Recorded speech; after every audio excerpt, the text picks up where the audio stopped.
कौमों की तारीख में कुछ मौके ऐसे आते हैं कि जिसमें पूरी कौम खुशी के आंसू रोती है। जी जी। हमारे लिए भी यौम तकबीर वैसा ही दिन है।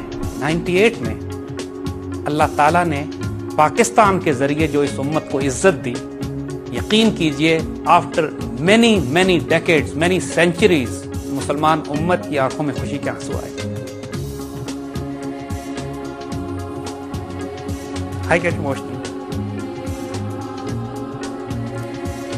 But this was not a small event. Indonesia में घरों में चिरागान किया गया, फलस्तीन में लोग सड़कों पर निकल आए, वेस्ट अफ्रीका में मिठाई बांटी गई। It was one of the greatest moments in our history.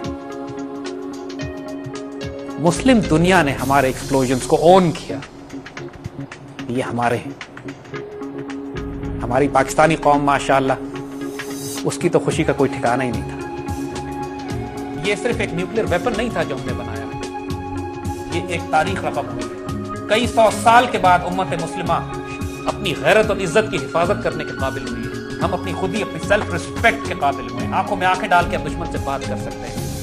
ये निशानी है इस बात की कि एक बहुत बड़ा चेंज आने वाला है। न्यूक्लियर वेपन्स प्रोग्राम एक मौजज़ा था, हमारा न्यूक्लियर स्टेट बन जाना एक मौजज़ा है, और हमारा बच जाना भी मौजज़ा है। और अब जो रोल हमारे आगे रखा हुआ है, इट इज सो फैसिनेटिंग। इस बात को मत परेशान हुई है कि इस वक्त हुक्मरान कौन है, इस वक्त लीडरशिप क्राइसिस क्या है, इस वक्त पॉलिटिकल कंफ्यूजन क्या है। उम्मत इससे पहले से बड़े बड़े चैलेंजेस से गुजर के जा चुकी है, और अल्लाह के फजल से जब ये अल्लाह ने ये मुल्क हमारा संभाल के रखा हुआ है, इसकी जान, इसकी माल, इसकी इज्जत, इसकी ज्योग्राफी, इसकी स्टेट की हिफाजत अपने खून से, अपनी जान से, अपने जिगर से बढ़कर कीजिएगा, क्योंकि ये आपका वाहिद घर है।